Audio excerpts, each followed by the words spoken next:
Maybe I will introduce for you and then.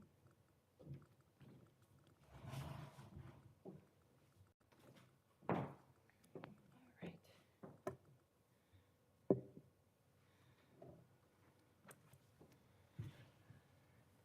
Hello, the physical audience, and hello, the audience online. Thank you so much for joining us. I was told that all the online audience is ready already, so we're gonna just get started. So, are we okay with sound? Okay, great. Welcome everyone to tonight's event. My name is Joan Du. I'm the Dean of the Daniels faculty, and it's really lovely to be able to have you to join us for tonight for what is going to be an exciting and lively discussion and lectures. Before we proceed, I would like to acknowledge the land on which the University of Toronto operates. For thousands of years, it has been the traditional land of the Huron-Wendat, the Seneca, and the Mississaugas of the Credit. Today, this meeting place is still home to many Indigenous people from across Turtle Island. We're grateful to have the opportunity to work on this land. Tonight's lecture, entitled Urban Urgencies, will be delivered by Marion Weiss and Michael Manfredi. Marion and Michael are the co-founders of Weiss Manfredi Architecture Landscape Urbanism. Their award-winning practice is based in New York City. We're very glad for them to be joining us here in Toronto. This is our second and final in-person public lecture of the year after mostly virtual events for the past 3 years. I think we have all realized the importance of coming together as a community and the heightened realization of the importance of place and space. And I look forward in the next academic year for us to be able to host more in-person events such as this one. And we encourage everyone, especially our students who's online, to also join us next time in person. So I would like to just add a few words about Marion and Michael. In addition to their busy and lively and fantastic practice, Marion is also currently the Graham Chair Professor of Architecture at the University of Pennsylvania, and she has taught design studios at Harvard University, Yale, and Cornell University. In 2017, she was honored by Architecture Record with its Women in Architecture Design Leader Award. Michael, in addition to their practice, is currently a senior design critic at Harvard University. He has also taught design studios in various universities, such as Yale University, the University of Pennsylvania, Princeton University, the Institute for Architecture and Urban Studies, Cornell, and most recently at the GSD. Weiss and Manfredi, the practice, which operates at the nexus of architecture, art, landscape, and urban design, seeks to break down traditional distinctions between design disciplines. In order to find new paradigms for contemporary settings, they superimpose new and unique programs onto existing sites. They aim to create opportunities for invention, transformation, and use. This cross-disciplinary approach is evident in such projects such as their Olympic Sculpture Park in Seattle, where they transformed 3 separate parcels of polluted and contaminated land into a public waterside space for the display and enjoyment of art and for people to come together. The park was identified upon its completion as one of the top 10 projects in the world by Time magazine, and it was the first project in North America to win Harvard University's Veronica Rudge Green Prize in Urban Design. I also would like to let you know that they're also working on a project here in Toronto at the U of T campus, which is the Schwartz Reisman Innovation Center, a multi-story building with office spaces and outdoor gardens dispersed throughout. I hope they will share a preview of that project with us tonight. and which is quite exciting, especially for our students, I think, for you guys to be able to see the architects in their presentation of the projects, and for you to witness the construction and realization in space and in material throughout the next few years. In tonight's lecture, Marion and Michael will expand on how they continuously and even urgently push back against rigid notions of architecture and infrastructure. As they have written, by bending the loose ends of architecture, landscape, and engineering together, we imagine an alchemy that generates a more bountiful and inhabitable interpretations of its potential. I feel like the Daniels faculty very much share this goal and share the urgency of the necessity to do this. Marion and Michael will answer some audience questions following their presentation, which will be moderated by Professor Bridget Shim. Now, without further ado, I give you Marion Weiss and Michael Manfredi.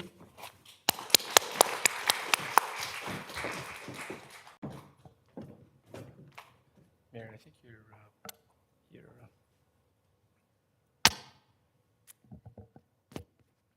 Let's see.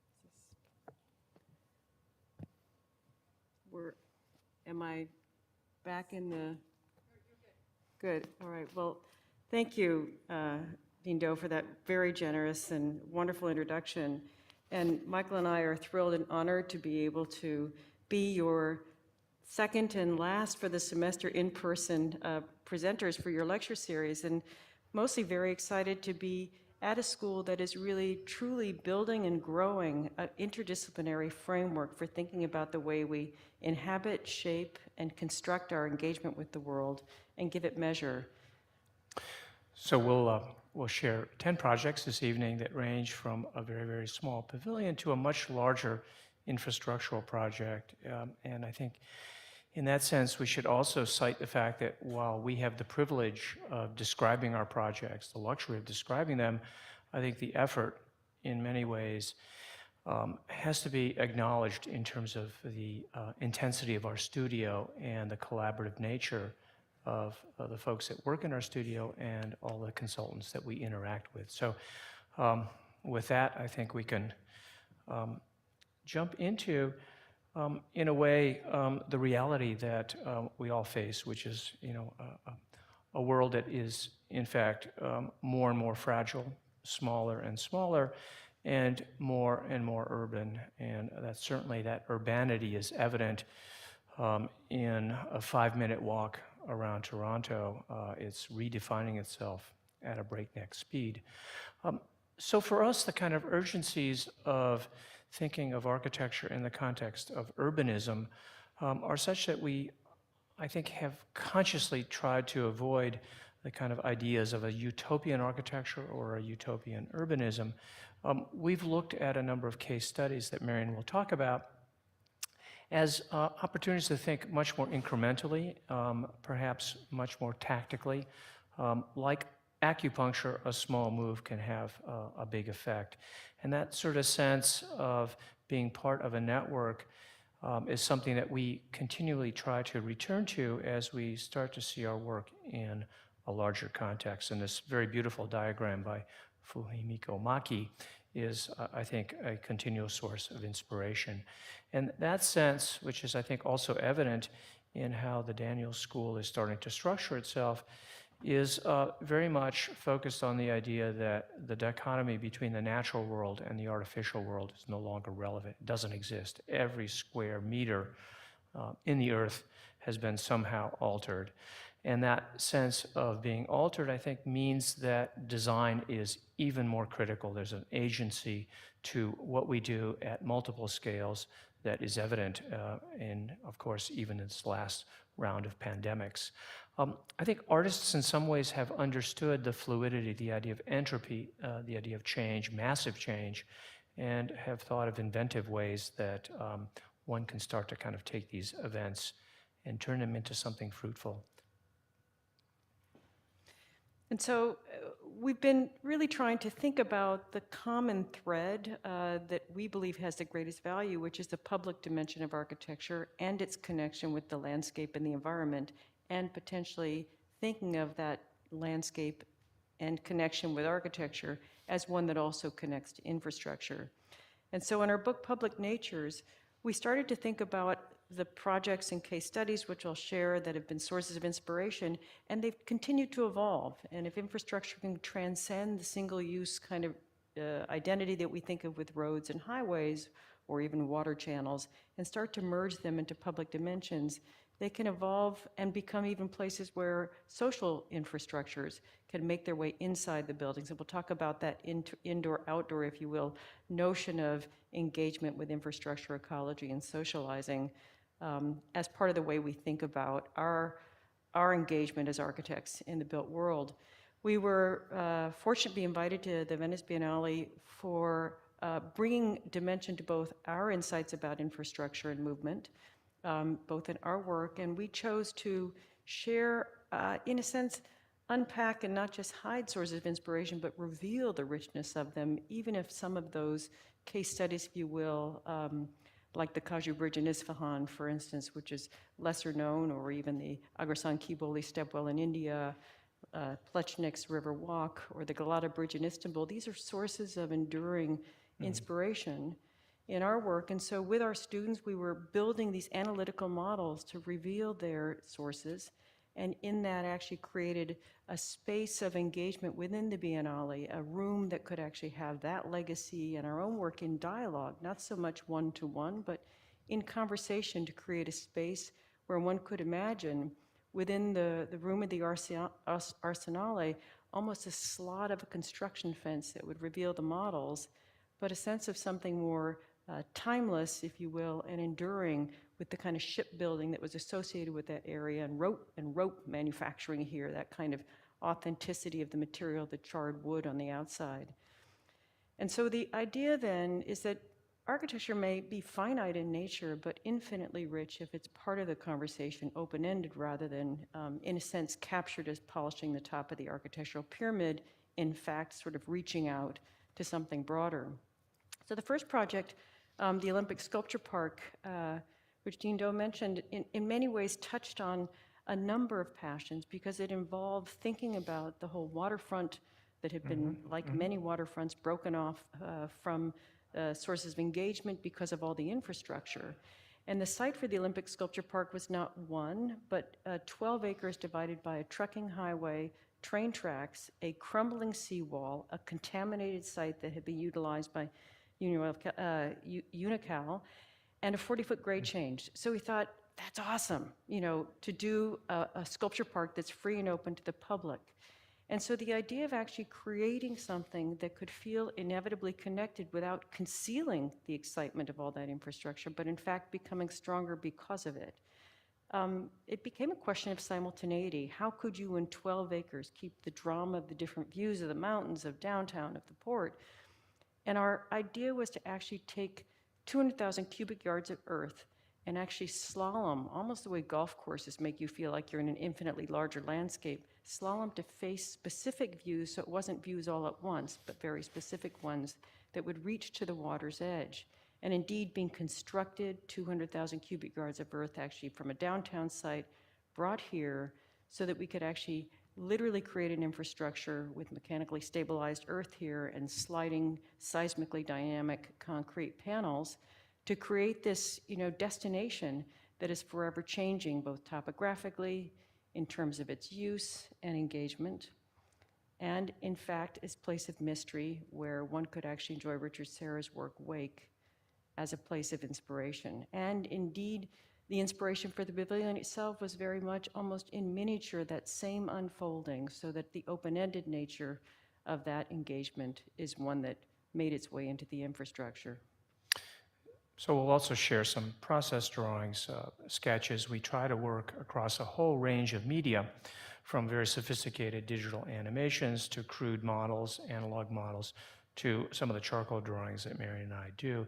But this was also an opportunity to kind of test what we think are kind of incredibly interesting architectural ideas that have to do with how perspective could be distorted, and in the idea of creating something that has a cinematographic quality, a filmic quality, develop a sort of language where perspectives are adjusted, reframed to either expand views or to establish foregrounds.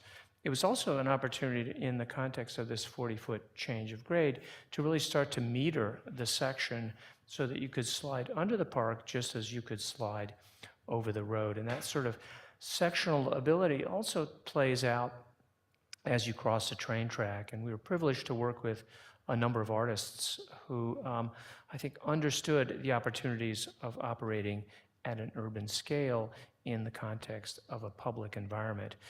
So one of the artists, for example, was Teresita Fernandez, who created this beautiful throw bridge called Seattle Cloud Cover, so that the passage of trains in a way and the opportunity for us to frame that passage through the lens of her art and our architecture was an opportunity to think of the infrastructure as mobile, changing, temporal. And that temporality also played out in one of the aspects of the park that is probably for us most satisfying, but also extremely subtle, which is the recreation of a beach which allowed for salmon habitat. So the kind of sense of the environmental imperative to start to shape an environment was something that we were particularly interested in. So we actually engaged a number of marine engineers, hydrologists, to shape a cove very much like what might have been there, but this is a completely engineered, highly sophisticated, hydraulically calculated beach that allows for a series of water terraces that will over time, or have over time, started to kind of bring back the salmon habitat that was so critical to the Pacific Northwest. We've now gone back in 5-year increments to kind of, with the University of Washington, to gauge the success of this particular ambition. And that ambition, of course, is to see this project not only as a kind of object in and of itself, although, of course, as designers that's important, but to see it as part of a kind of a fabric of the city where the edges of the park and the edges of the city tend to dissolve and stretch. And that sense of looking at a kind of piece of architecture, maybe like acupuncture, was an opportunity to kind of think of the creation of a campus, which was part of Mayor Bloomberg's ambition to bring a kind of a high-density, intellectually active place, in this case on Roosevelt Island, a kind of a beautiful and historically fragile fragment of New York City. And that kind of fragment of New York City, the sort of improbability of an island in the middle of Manhattan, of course, has a certain magic to it, and also a series of challenges, particularly with rising sea levels. And rather than one building, we were intrigued with the idea of taking essentially one building and splitting it in two so that you could frame views not only of Manhattan, but to the east of Queens, a very, very different set of relationships. So the building, in a way, becomes a meter against which you can judge a larger urban context. And that meter not only operates in plan, but also in section, where we elevated a sort of to create a kind of piano nobile in the event, the inevitable event of rising sea levels, which also, I think, forced us to think in a very focused way about how people move through buildings. The sense that we have an opportunity to choreograph movement that is both very, very specific, but also very elastic, that allows for the kind of improbable connections. And that sense, of course, starts with the kind of invitation, the idea of what does it mean to invite someone, the public, into a building so that it becomes part of a larger context. And we were intrigued with the idea of, again, building up that kind of piano nobile gradually so that you would sort of dissolve the edge of the building in terms of its relationship to the landscape. And what became really interesting for us is this idea, in many ways we were inspired by the Spanish Steps, to create something that's not just something that brings you from one level to the next, but is actually a place that engages the entire community. And you could see the maker spaces on the left, they call a master studio on the right, research studio. This cascading set of stairs has effectively a series of terraces where people actually continue their dialogues, and from the top actually have views back to Manhattan and see both into the studios and across, if you will, in this case, an ascending studio space, which is really connecting levels. One of the things that we're very preoccupied is that lateral buildings can enable a lot of collaboration, but the more you separate levels, the more important it is to be within eyesight. And so it's visual and physical connections that enable you to have the breakout space looking back to the river, back to Manhattan, as the kind of the pinnacle of this studio space where reviews and discussions can take place, or in fact, speakers could come. But that idea of actually having a super loose fit notion about circulation, and if you've ever done a building, one of the things you'll hear is people are interested in very efficient spaces, and that means being very mean-spirited sometimes with the public areas. And in this case, we've opened them up so they're equally convening spaces and connective areas.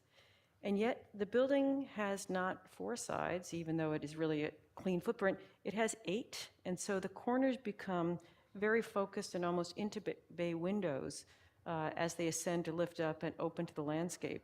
And at the very top, the 22,000 square foot solar array was elevated off the roof to be able to create a sheltered terrace that becomes actually the kind of 5th facade and this incredible destination that takes people literally out to feel as if they're on water.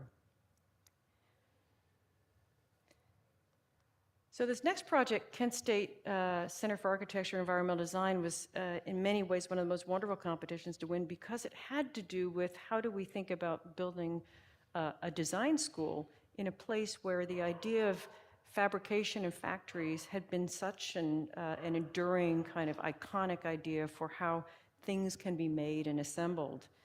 And as we started to think about what one could do in inspiration with this loft-like idea, we wondered if it'd be possible to somehow combine the multi-level agenda, which is necessary to host the program, with the idea of the kind of workshop environment. So we literally here are taking that elevation, if you will, of the key studio, and because they studiously actually have studio spaces for undergraduates, graduates, and every discipline you could imagine within the same aegis administratively, we wanted to put them in the same aegis spatially. And so literally the tapestry of that kind of cascading studio space is one that actually forms that elevation and uses, and we'll talk a little bit further about the brick, uses that paradigm of the kind of factory and literally lifts it off the land. And as we look at it from the campus, it descends to the campus end and it reaches 300 feet later to ascend to the height of the city, which is developing literally as this building was designed to time the connection between town and gown. Embedded on the main level, we have, the cafe, the event space, the library, et cetera, and an ascent that takes you up to the upper levels and bring you into that studio space. It is studiously pretty raw, pretty simple, but it's one where you are always within eyesight of your colleagues and your peers. And if you look all the way up there, it's not 5th year at the top, 2nd year at the base. It's all the years mixed together with the review spaces within eyesight, visually connected but acoustically independent, but always connected to the studio.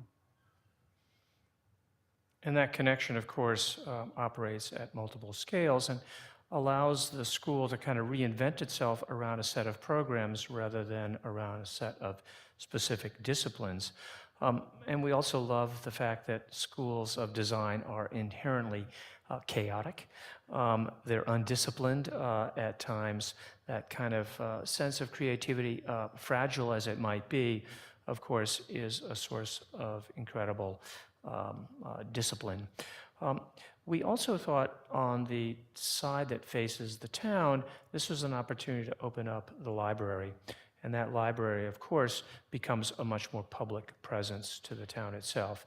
And then as the building steps down, it acknowledges its very fragile, finely scaled neighbors that you can start to see in this particular image. So a word about the materiality.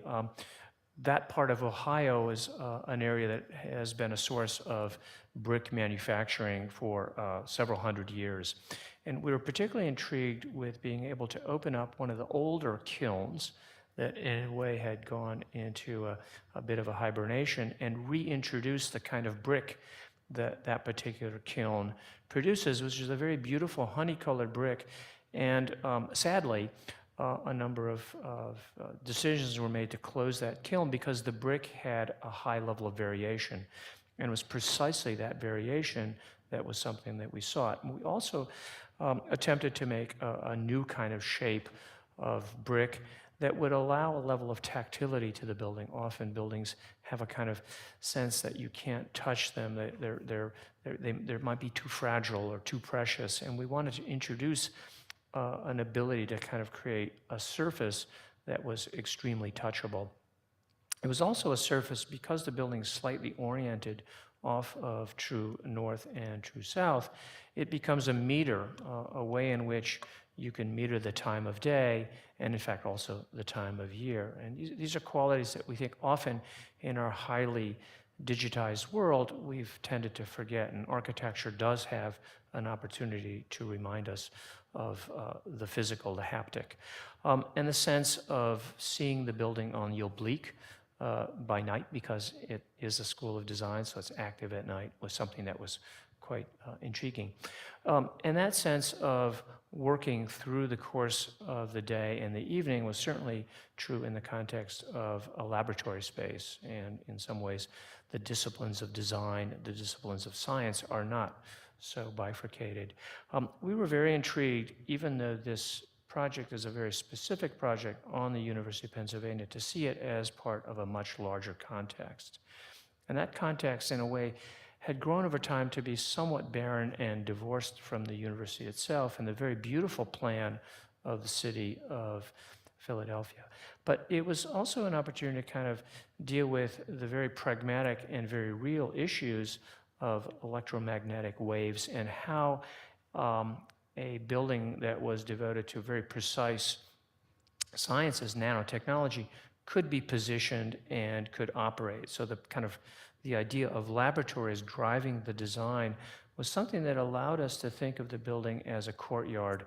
Often science buildings are extremely opaque and off-putting and anti-urban. So by pushing the building back and moving some of the non-lab spaces around a kind of corner, we could create and recreate, in a way, a quad in a part of the campus that had been missing valuable social open space. And you can start to see how the kind of simplicity of the volumes of a lab could start to be deployed to create a space. And it was extremely important both to the university and to us that this lab have a presence on Walnut Street, which is one of the most active connectors between downtown Philadelphia and the University of Pennsylvania.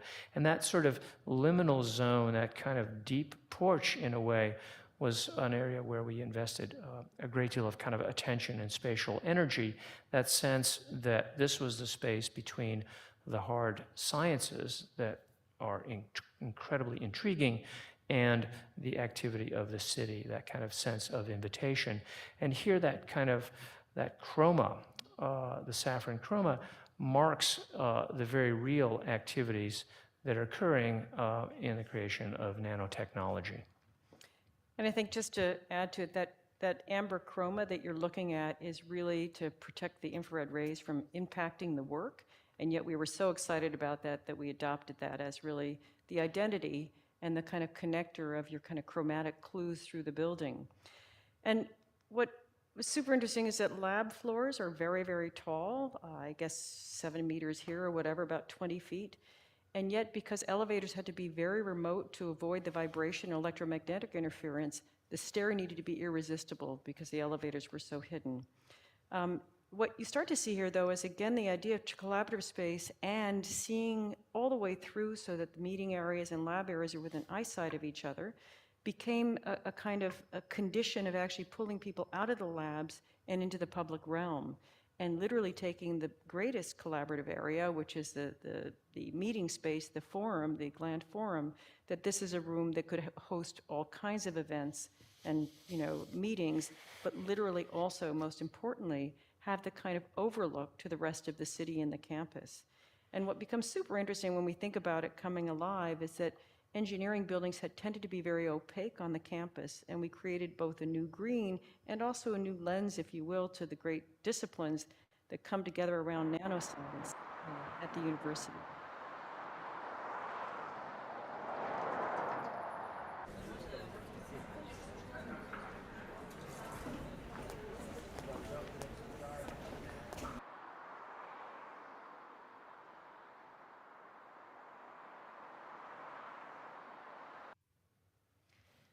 So from the super scale, if you will, of the building to the nanoscale, if you will, of the science, the Sci Center for Innovative Thinking at Yale in many ways was taking a very tiny building, but trying to make it the center of the connective lens for all the disciplines in engineering and arts and sciences. And yet hidden off of Prospect behind Breuer's great Becton building or the Strathfield Strancona building, which is again collegiate Gothic, hidden behind there was just the roof of a lab building covered in concrete. And this is where they said they wanted to do this Sci Center for Innovative Thinking. So we started to think like Magritte. What would happen if the only thing you could see, and this was our sort of homage to Magritte, what if the only thing you could see was the idea of a light bulb illuminated on that courtyard, drawing you into, say, what's happening? This is what was happening when we found the site. The assignment was to actually build an addition to either the building on your left or the building on your right. The building on your right we thought was so noble we didn't want to touch it. That's Breuer's Becton. And the building on the left we thought we didn't necessarily want to engage.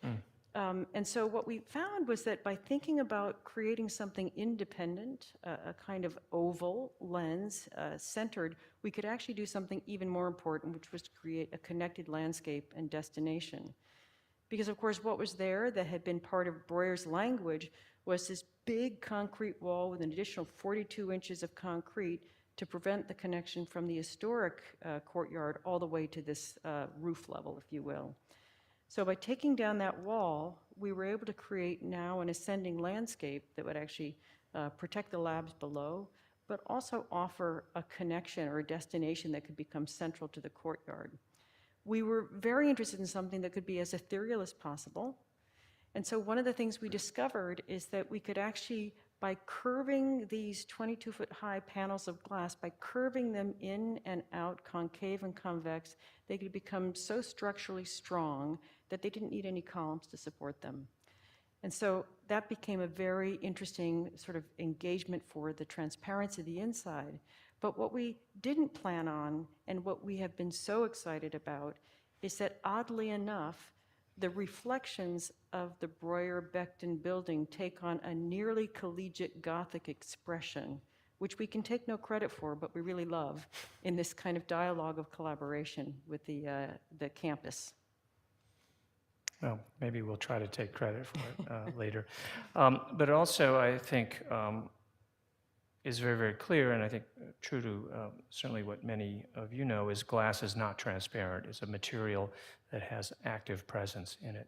And that sort of sense of creating in what is in effect a large gathering space, a place for conferences and convening, was also an opportunity to change the kind of character of the room, change its sort of perceptual dimension through the lens of this enormous 19-foot high curtain with kind of a more transparent sightline.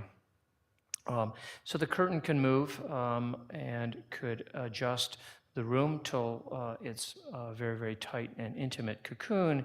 It can be half open to frame particular views, or it can be completely open and, in a way, engage its varied neighbors. We slide up the side of the building, so you're always aware not only of the kind of geography of where you are, but also the presence of this concave, convex wall of, or curtain of glass, so to speak. Then you come up to an upper level where there are a series of smaller, more intimate conference rooms so that you can kind of understand the kind of sectional quality of the building and the sense that you are part of a much larger group. So at times, we hope the building does have the sense of being kind of a giant light bulb, whether you see it looking north or looking south. And then at times that kind of character changes completely whether the curtain is drawn and fully deployed or pulled open partway. So jumping around a little chronologically, we'll talk a little bit about a very current project that we're quite excited about that is starting up again now in what is hopefully a post-COVID moment. We were asked to reimagine La Brea. La Brea is a very active paleontological research site in the middle of Los Angeles on Wilshire Boulevard. It's probably one of the most unusual sites. We think it's the only active archaeological site, paleontological archaeological site in a major urban area.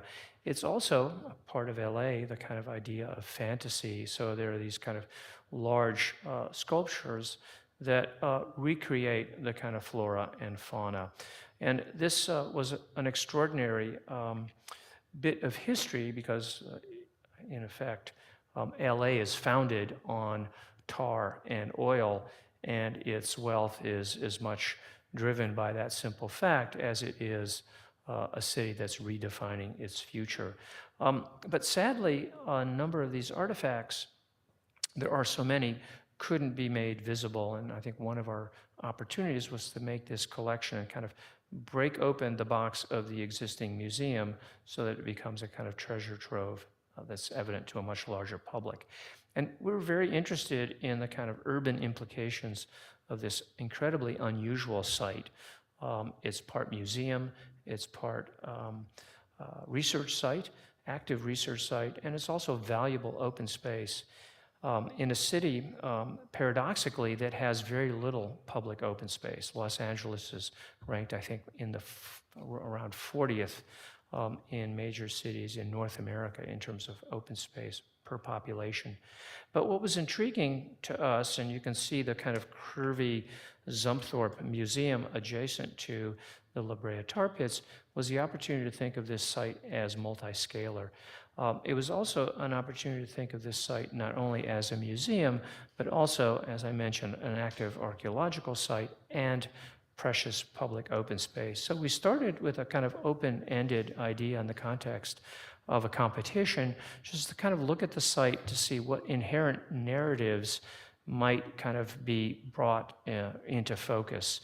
And out of that came this sort of sense that there were three zones that never quite interacted, and if we could somehow think of those three zones as, in effect, the design, we might, through the idea of this sort of triple loop, start to stitch together these very interesting ideas of the museum, the La Brea tar pits, and public open space.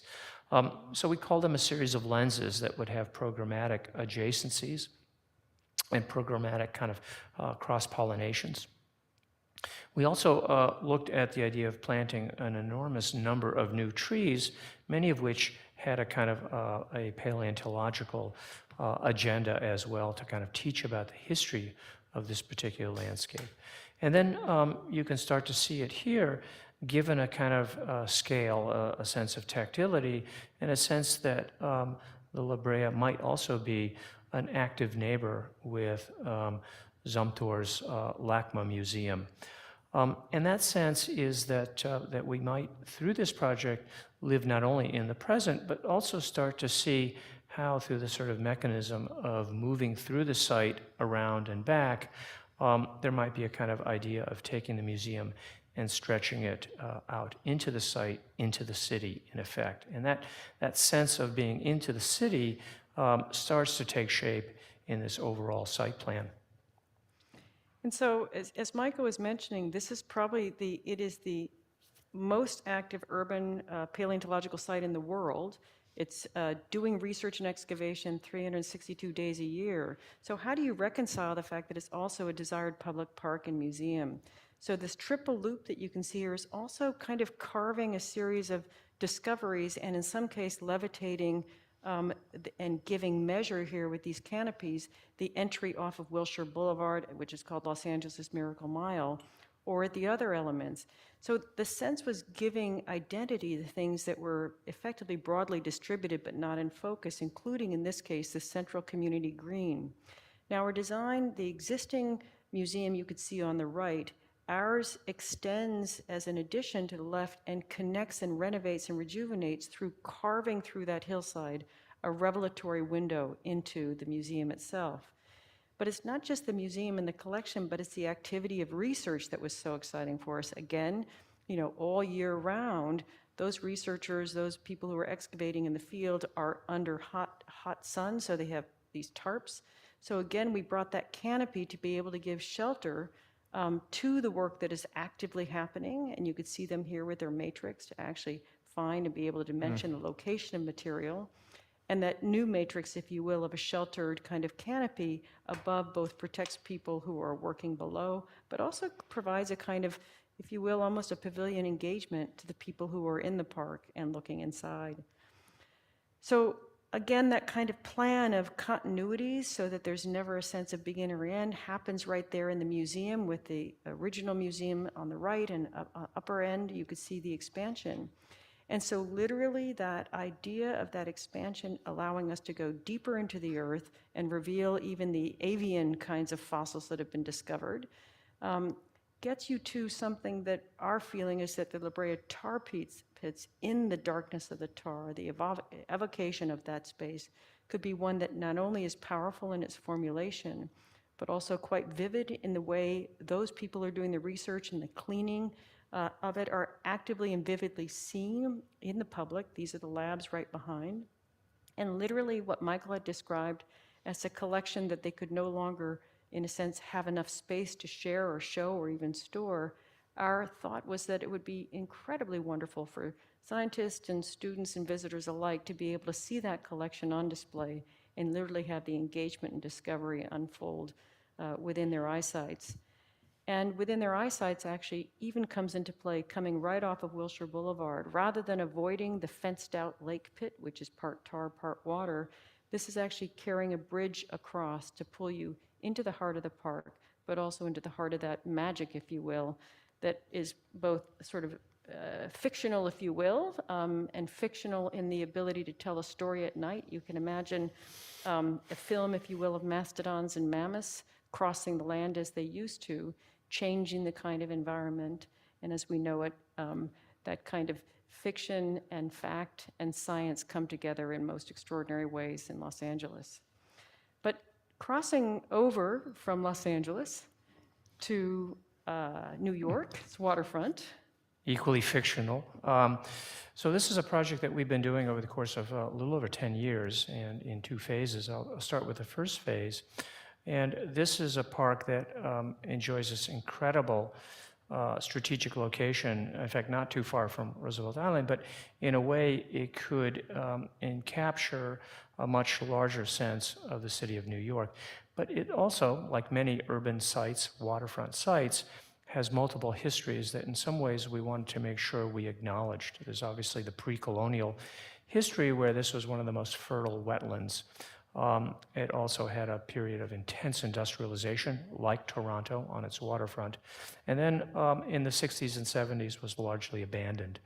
But it's also a site of contention, a site, in the case of Hurricane Sandy, a site that was very, very significantly inundated, as was all New York City. And we'll talk a little bit about our approach to that particular condition, which is to say that it was a very idiosyncratic site that we were given, and working with TBA and Arup, a large engineering firm, very talented and creative engineering firm, we identified a series of kind of precincts that were sort of like charms on a necklace. Then, rather than try to change the kind of the found geometry of this particular site, we tried to amplify it.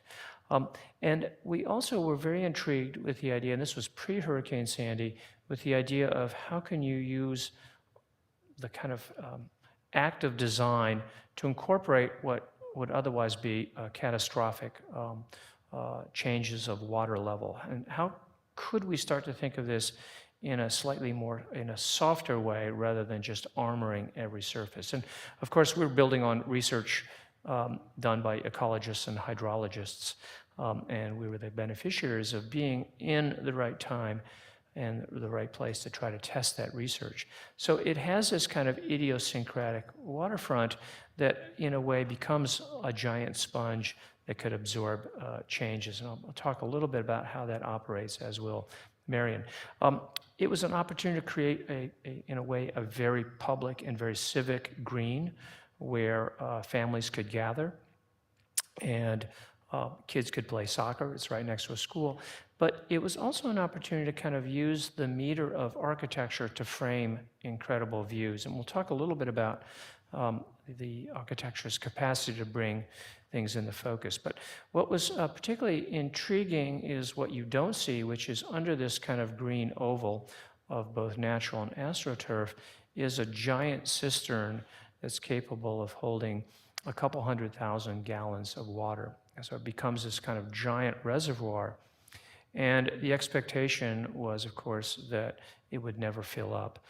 And in fact, during Hurricane Sandy, this giant reservoir became full of water and in fact protected the park.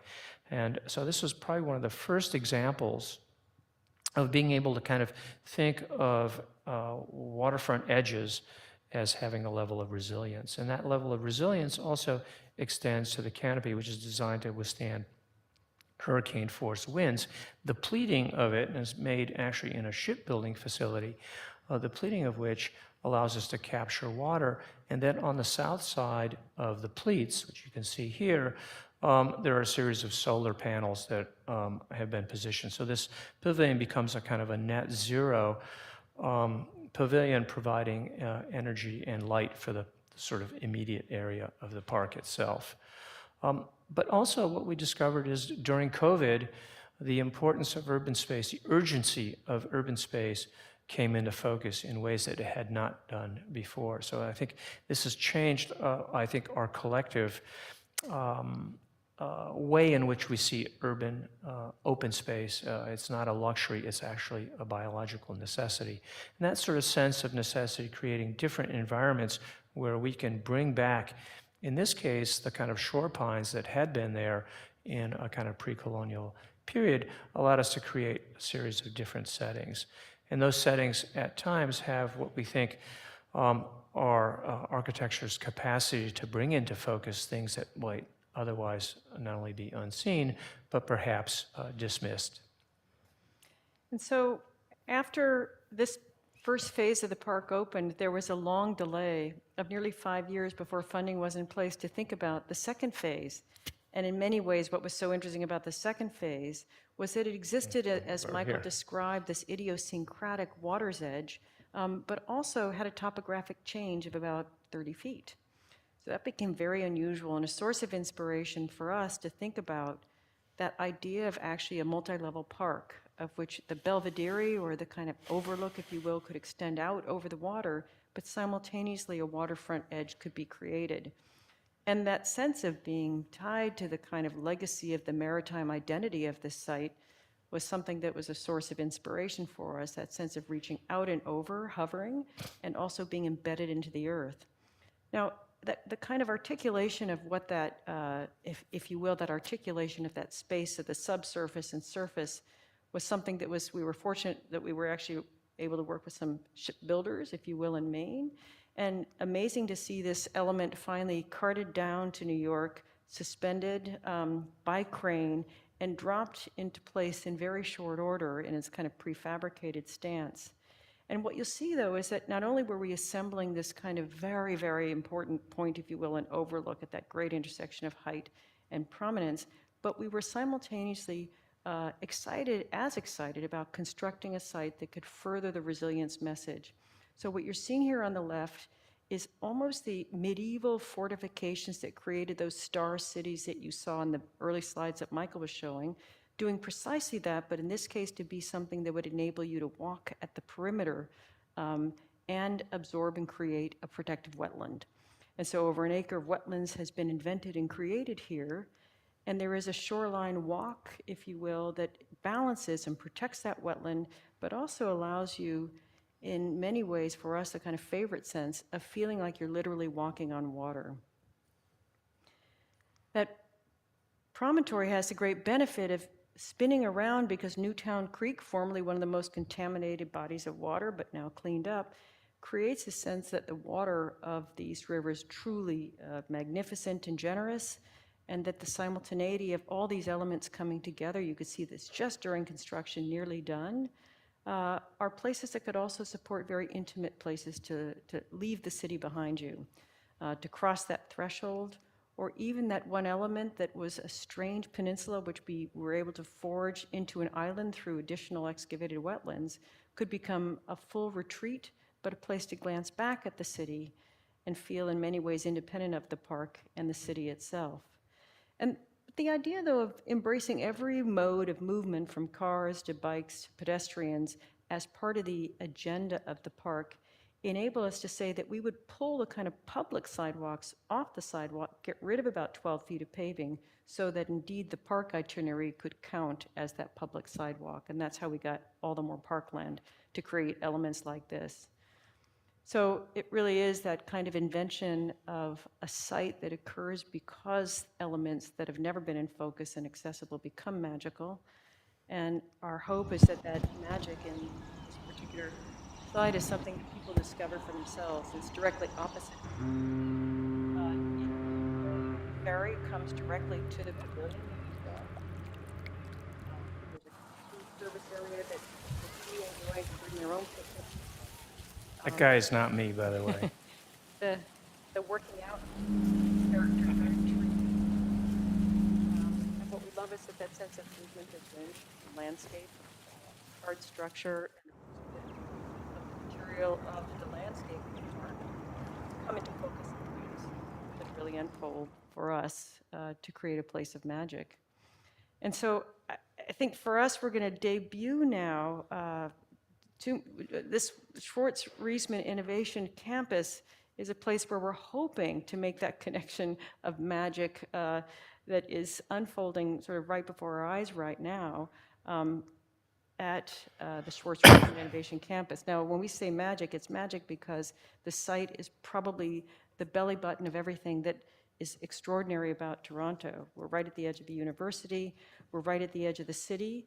We're right at the edge of the legislative grounds and at the heart of innovation. So we want to first say a few things. We're incredibly grateful for the University of Toronto, who has been effectively spearheading this great vision. JL, the owner's representative, Ellis Don, the construction managers, Teeple Architects, our collaborators, our consultant team, Thornton Tomasetti for structure, Crossy Engineering, MEPFP, Heinches and RJC for envelope, Ballastfield for planning, ERA for heritage, DETA for landscape.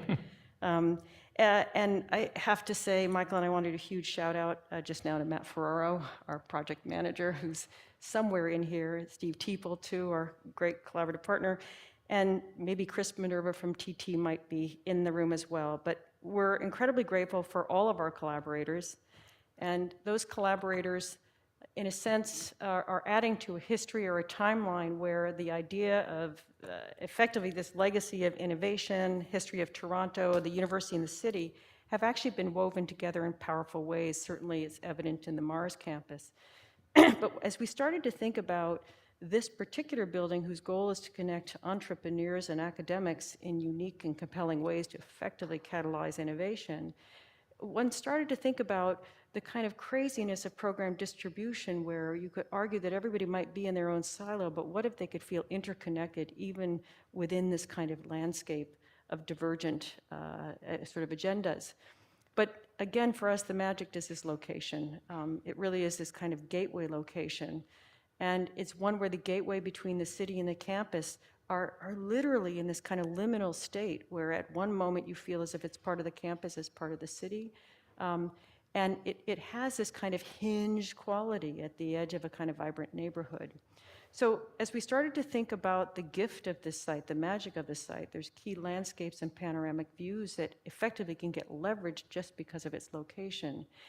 And yet the sort of the programmatic massing didn't lend itself necessarily to forging the there of those great views. And so we started to think about that kind of zoning block of what would happen if we carved it open, so that literally we could actually carve open one corner, if you will, to the north and the east to create a winter garden that has great views of the legislature building and Queen's Park.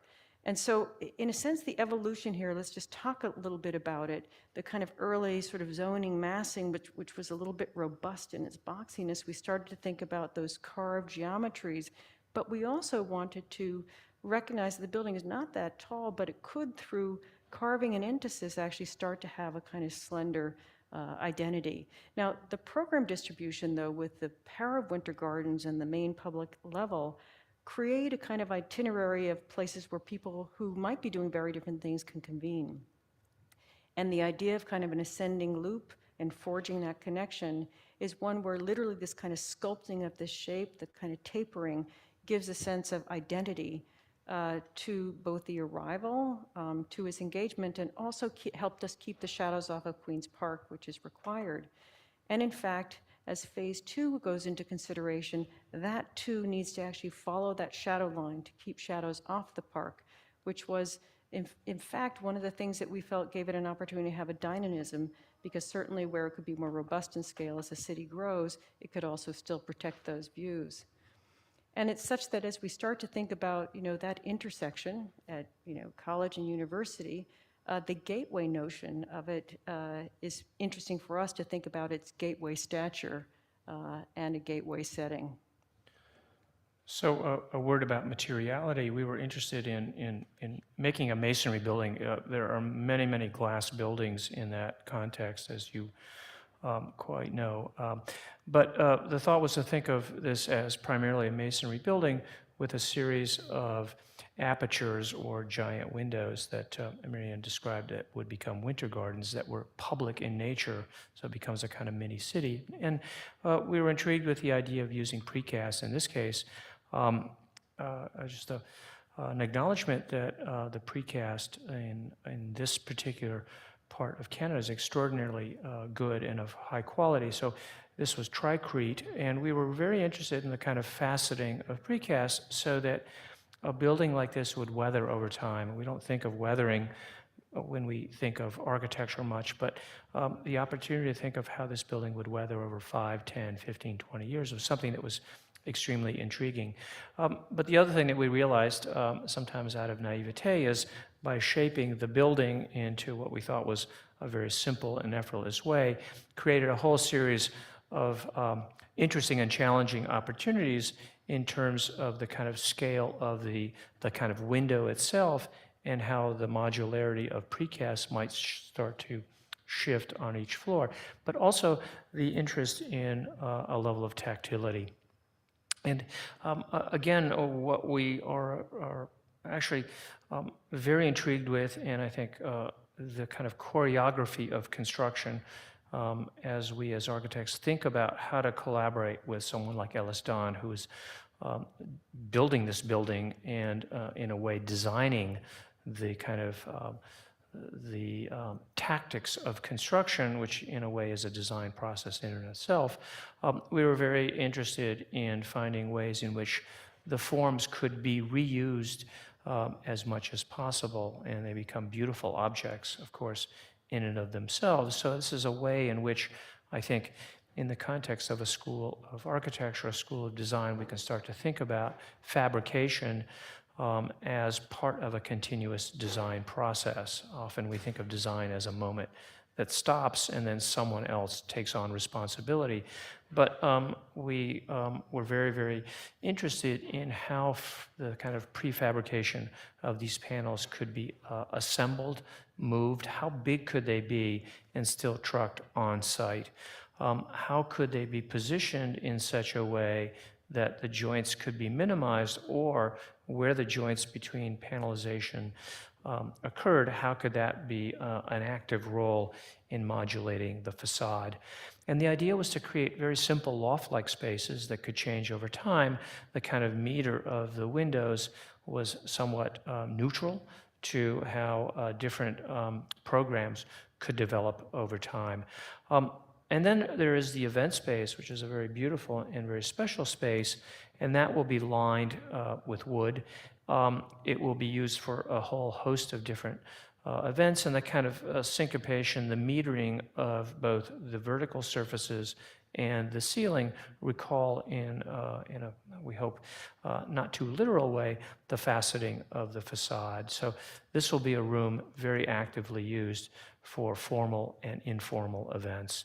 But it's also a chance of looking at how this project would slowly get built. Again, the choreography of construction is as important as the design in some ways. And in projects as complex as this, that kind of choreography, again, we're amazed at the levels of effort that a sophisticated construction company like Ellis Don brings to a project like this. But we're also intrigued with the idea that this is a piece of city making, and while it's a discrete building, it has a much larger agenda. And again, the kind of tools we use to collaborate with engineers, with fabricators, with subcontractors have become extremely sophisticated, in some ways, perhaps almost too sophisticated. But I think the sort of sense of how the building is built, both digitally and physically, is, I think, of great interest to how these things come together. And they come together in the context of a city that, we may sound like we're working for the Chamber of Commerce, but a city that is busy reinventing itself in extremely interesting and productive ways. And how that kind of horizon is shaped and reshaped, of course, is one of the great challenges that the city is facing. So the sense that in the context of this highly specific building, we can think of it as a citizen of the city is something that we hope will become quite evident. So the very last project of this evening is both a very early project, but also parts of it, second phase, is the most recent project. So the Brooklyn Botanic Garden was an opportunity to kind of rethink the role of a botanic garden in the city. And as I mentioned, the imperatives that came out of COVID made this garden not only a place of great beauty, but a place of health. And here, a number of years ago, we had the opportunity to develop a visitor center. And rather than position the visitor center as an object in the city, we pulled it right to the city's edge so that it would be seen as something that would transition from city to garden. And that transition is metered not only in the kind of development of a structural system, but also in the way the roofs are handled. They're overtly architectural at Washington Avenue, a major street in Brooklyn, but then start to dissolve. It's a building that you don't have to go into. It's a building that you can walk around. It's a building that has multiple facets to it. It's sort of, in a way, a network of path systems. It's a building that in some ways acknowledges, for example, this very rare green cherry tree. So the kind of canopy of the cherry tree, the drip line, in effect, creates what is a very, very beautiful arc, that kind of that interaction between the vegetal and the mineral. At times you can go into the building so that it becomes a kind of galleria, a place of movement. There is a place that is stable, a kind of multi-purpose room, and that multi-purpose room then is given shape on the kind of easternmost edge of the building, but the building nests itself into the hill, becomes a kind of piece of inhabitable topography, so it can be approached at an upper level as well. And we'll talk about the approach of the upper level, but at times the building dissolves, and at times it becomes, in a way, the kind of, the architecture allows you to understand the metering of this very beautiful garden, which first developed by the Olmsted brothers. So at times you approach the building high, so it seems like a one-story building, that at times has a certain very particular quality that changes as you move down and through. And here you can start to see the sectional quality of the building that sort of shifts from an overtly architectural element to one that is overtly garden-like. So Michael described the fact that this was a project that's also our most recent one. And very interestingly enough, as you look at this next image and you see the big block, which is the Brooklyn Museum, that's where the subway entrance is on the north side, but that's also where a 26-foot grade change exists that made it very, very hard to create an accessible route into the garden. And of course, there'd been many discussions about typologies to build on to create accessible routes into the garden, but we feared that this would not be the ideal way to embrace that question. So in fact, in looking at the hillside that divided the sort of subway arrival and the garden, it was frankly a leftover hillside of fill. It was eroding. And we started to wonder what would it be like to avoid the kind of cliche of an ADA ramp with handrails, but actually stretch it out to be as long a journey as possible. So in fact, the gateway to the garden would be decompression from the city. So what you see here is 600 linear feet of precast concrete that follows and shapes a new set of contours to actually create a journey. And in so doing, as it sort of extends from the visitor center, makes its way into the garden, it actually becomes now a setting that is truly a new fabricated garden, and also one that is in many ways part of that kind of topology of city making and landscape making and infrastructure making all at once. And it's one where there's a gateway from the cherry esplanade, a sense of the fragrance. These are scented gardens as well. It has crepe myrtles, which is the northernmost area. You can host crepe myrtles before it gets too cold. And that kind of slalom and passage is one where our hunch is that the idea of being in a garden and being part of this sort of part of the city, but part of a new landscape, one where ideally we can enjoy the sense of urbanity, but also enjoy a sense of being in a place of nature and play. I should have skipped.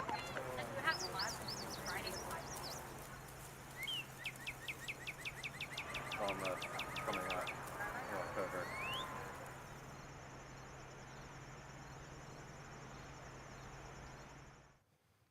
So just to close, I think we want to say a huge thank you to all of you, and actually effectively say our dream is to say that maybe our role as architects is really one of being incredible stewards of the elements that exist that are larger than our territories that we're asked to design, connecting to larger territories, but hopefully being open and public in nature and blurring all the boundaries that divide us as communities and divide us from our natural realm.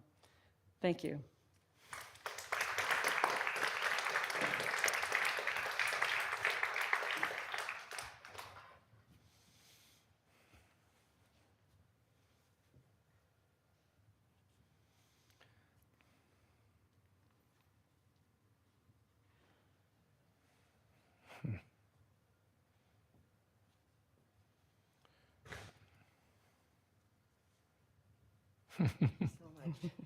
So let's sit down.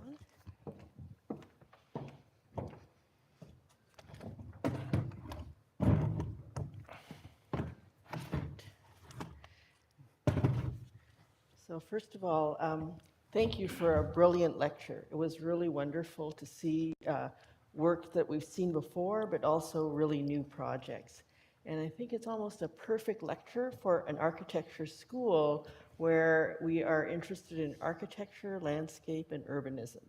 And I would say that you cover the breadth.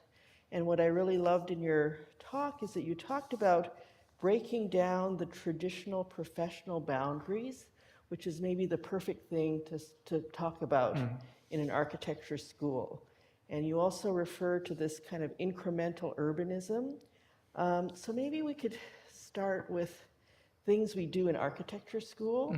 What I loved in the talk was that you showed us study models, you showed us engineering models, but we also saw these incredible charcoal drawings. And I actually remember being at a Yale exhibition called Sterling Students in the architecture gallery, where in effect you're on the second floor looking down, and there were some amazing drawings in charcoal that you had done as a student at Yale. So maybe just this issue of how do you begin, and this kind of process of thinking about process as not just, you know, kind of the sketchy thing you do, but really as a deliberate thinking through of the issues. So maybe you could both talk about that.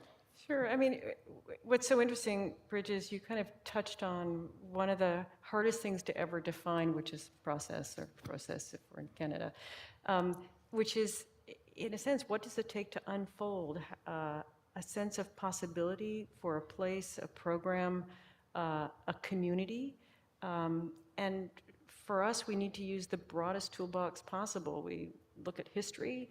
We're always making models. We're always doing charcoal drawings. We draw over each other's drawings, which is sometimes a good thing. But that possibility of simultaneity to understand the constraints and in many ways delay your conclusions as long as possible until something that's clearer, leaner, and fewer can answer more and more questions simultaneously. Yeah, and I would say for us, and again, we both discovered that we love making charcoal drawings, and it's hard to distinguish who did which drawing, and it almost doesn't matter, but it's a way of communicating so that it's not my ego or Marion's ego. The drawing, in a way, becomes like a child. It becomes something that you all consultants, everybody in the office, invest in. And we try, although ego is obviously involved, we try to make sure that through the act of drawing, whether it's digital drawings or analog drawings, sophisticated drawings, crude drawings, that becomes the sort of the locus of the conversation rather than Which I'm then an builds on the architect. models, Yeah, right. it builds on, and also becomes extremely important in some of these more complex projects, Bridget, where we might have an incredibly vibrant discussion with either a horticulturalist or other landscape architects or engineers. The tool of the drawing and the model becomes the source of the conversation rather than I'm an engineer, let me tell you how to do this, or I'm the architect, I don't want to hear about that. I think that sense of building a process, and I don't want to use this word because it's so overused, that's inclusive, but building a process that allows other voices to enter the equation is something that I think we all do, sometimes well and sometimes, sadly, not very well. But maybe the kind of, whether it's a model or a drawing, actually becomes a tool to help you break down those professional boundaries, which are tough, right? Like they're kind of, everyone has their turf, but maybe everyone has to step outside of their comfort zone to kind of really collaborate. Really, thank you for showing us the Reisman project, this new project in Toronto. And I thought, you know, the kind of, so I just see such a kind of strength of looking at urbanism as an inspiration. So in the Tata building, you know, it's an interior space, but it's the Spanish Steps, like the kind of, you know, this always borrowing from these kind of iconic places of gathering to become the inspiration. Here in Toronto, we have a really vertical building in really a gateway condition. So I see it as a really interesting and maybe different approach and a kind of a new direction in terms of thinking about the exterior, where as opposed to being so glazed, there's actually a more mass and then bigger scaled openings that operate at an urban scale. So maybe you could talk about that because it's kind of in our backyard and we're gonna see it evolve. We're really hoping to have students visit the project later on so that they can see the process firsthand and understand the way the layers come together. But it's just, you know, for us, we're so delighted you're in our school, in our backyard, and I just think it would be great to kind of maybe articulate maybe what the essence of that project is for both of you. You know, I think the essence of it is truly urban in its first premise and fundamental premise, and then clearly also a way to make transparent and visual the connections of a community that literally is being forged vertically. And in many ways, sculpting that as something that could rotate and turn and capture views and light from every direction, and yet it's a very tiny building. And so how do you make something have a stature that feels civic, urban, and intimate at the same time? Yeah, I think, Bridget, you brought up something that we were, actually was in a way not new to us, but a new opportunity. It probably is our most urban building by far. And I think as such, one of the things that we hope will come out of it over time, and by time I mean 5, 10, 15, 20 years, is the sense that it has its own DNA and it is both an object, but it's paradoxical because we hope it recedes and becomes, in effect, a kind of companion bookend that, depending on how you approach it, whether it's from university or from college, it becomes a more neutral background building, part of the city, part of that kind of street wall, part of the kind of city fabric.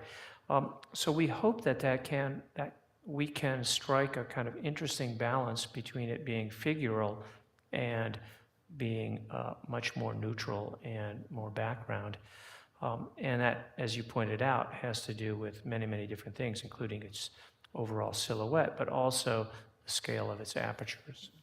But it's actually at this quite interesting nexus, you know, because, and it's not on the U of T, official U of T quadrant.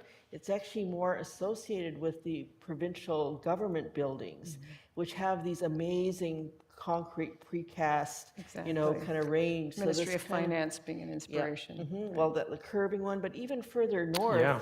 on the east side of Queen's Park, there's some really quite remarkable precast buildings. Yeah. So there's kind of a whole new material palette that I feel is really interesting for you guys, and the kind of so maybe tell me a bit more about precast concrete in Ontario, or what your kind of, you know, how all that whole connection, because I think it's actually a really interesting kind of material. We'll both share a few thoughts about it. First of all, it's super interesting that it has to come from this area, and it does. It also has a capacity to emit light. And if you see it in today's sunshine, it has a kind of sparkly quality of light, and that feels like it's the essence of sort of its civic dimension in its material quality.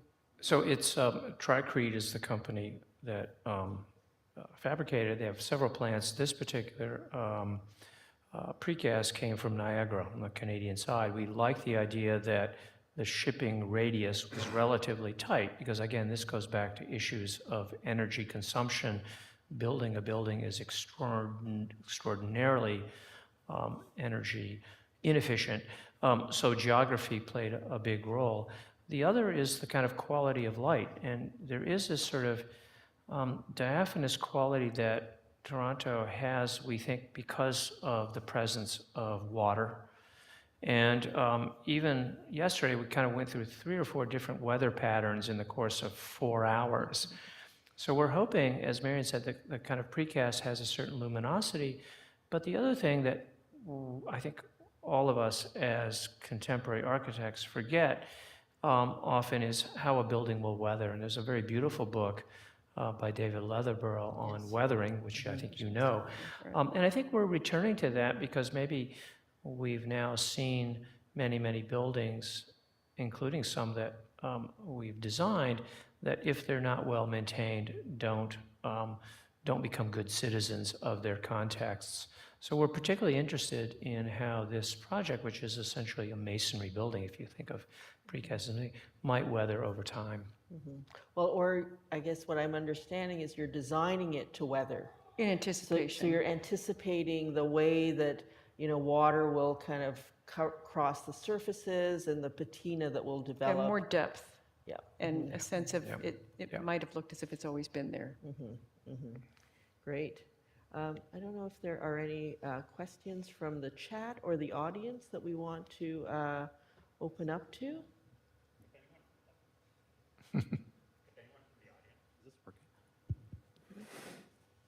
If anyone, sorry. If anyone from the audience, either on Zoom or within the hall has a question, certainly raise your hand. I think we have some people running around. Or I can, did I see a hand? I could ask a question that I was thinking about. I was really struck, by, as Bridget had said, the way that architecture, landscape, urbanism are integrated and have been integrated throughout your career. And I was also thinking when you were showing some of those urban projects in New York or elsewhere that have to accommodate for resiliency, given climate change, rising sea levels, et cetera. I was curious if the need to accommodate for urban resiliency issues more recently how has that impacted the way you think about architecture or urban space or landscape more broadly in terms of perhaps rethinking the relationship between these categories, or perhaps being further convinced by your approach that you've been undertaking throughout your career? I was really struck by that, and in a way, some of the projects that you've been undertaking for many years have done that in perhaps not sustainable, but have accommodated some of those issues. And I was wondering just how your thought process has perhaps been impacted by that. Yeah.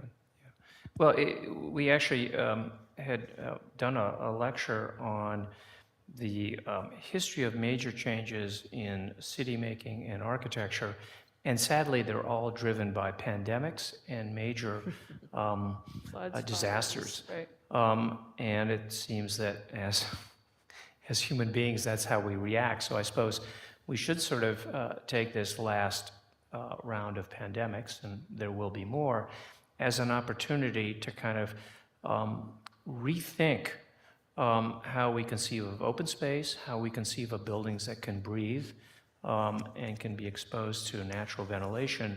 And this is an opportunity that won't last long, and we need to be especially cognizant of it. So just to, in Venice, the idea of a hospital was invented when, quarantine, of course, came from the 40 giorni, 40 days, or tenement laws came out of cholera outbreaks in New York City and in other major cities. And even the modern movement out of, the horrors of World War I, the idea of hygiene and the idea that buildings were clean and sanitary came out of that kind of horrific moment. So this is another moment where hopefully a design school like Daniel's will really see it as an opportunity to rethink some of the paradigms that we take for granted. And obviously, rising sea levels is certainly impacting the way we think about design, and has, but in greater and more in focused terms. And even fires, the project that we're doing out in California, the question of fire is a profound one.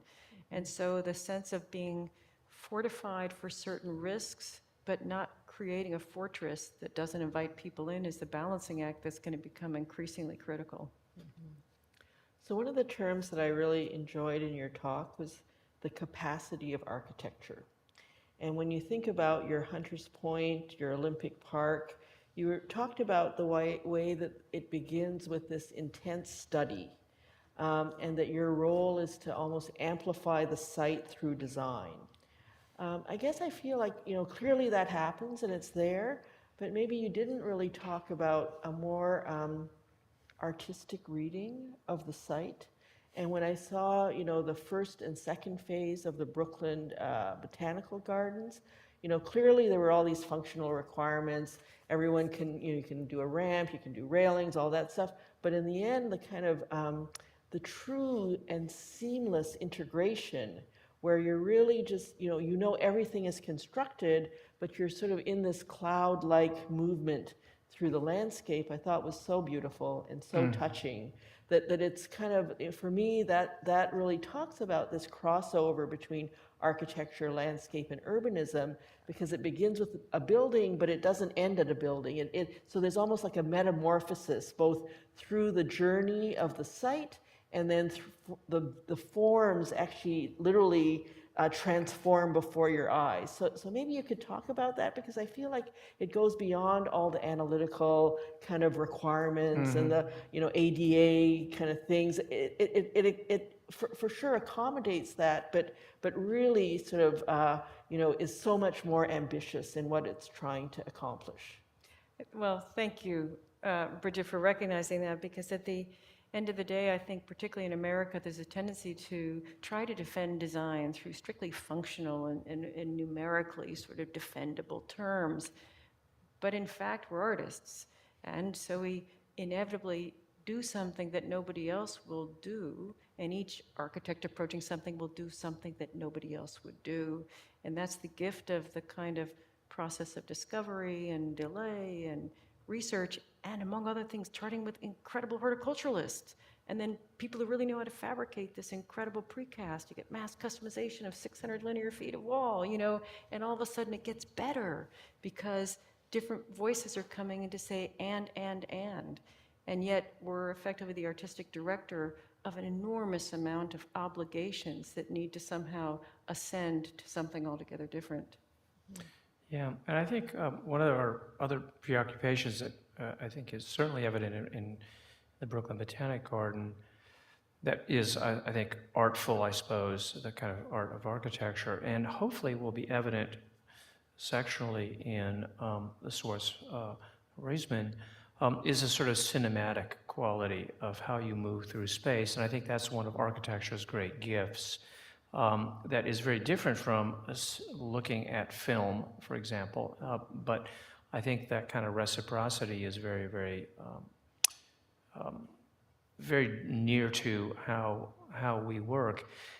We had the opportunity to meet Alvaro Siza, who's an architect who we greatly admire, and I think you probably do too.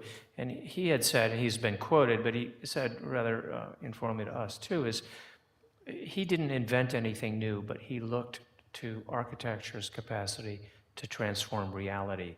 And I think one of the things that we can do, and is of particular interest, is how a site can be transformed so that it is something new, but it grows out of an existing DNA. And that is as much art as it is science. Yep. It's about choices. Yeah. And I think that, for me, that's a really wonderful place to end in terms of the kind of, just the artistry of architecture and really recognizing its capacity to kind of make a huge difference in the public realm. So really, I just want to make sure that we close by saying thank you so much. Thank you for the work you're doing on our campus. Thank you for joining us here. I hope you'll continue to come back and speak with our students, because I think for them to see the building evolve, I just think is really a gift. And also thank you for attending in person. I think all of those are really important. As we come to the end of the semester, we have 3 more community-based events. First is Little Jamaica on Tuesday, the 5th of April at 6:30. The second is Reimagining Chinatown, Speculative Fiction Stories from Toronto's Chinatown in 2050, and that takes place on Thursday, the 7th of April at 6:30. And then on Friday and Thursday and Friday, April the 8th, there will be a Design for Resilient Communities, an international symposium, which starts at 10 o'clock. And all of those will be accessible on our website. So first of all, thank you so much, and let's have a nice round for Michael and Marion. Thank you. Thank you. Great.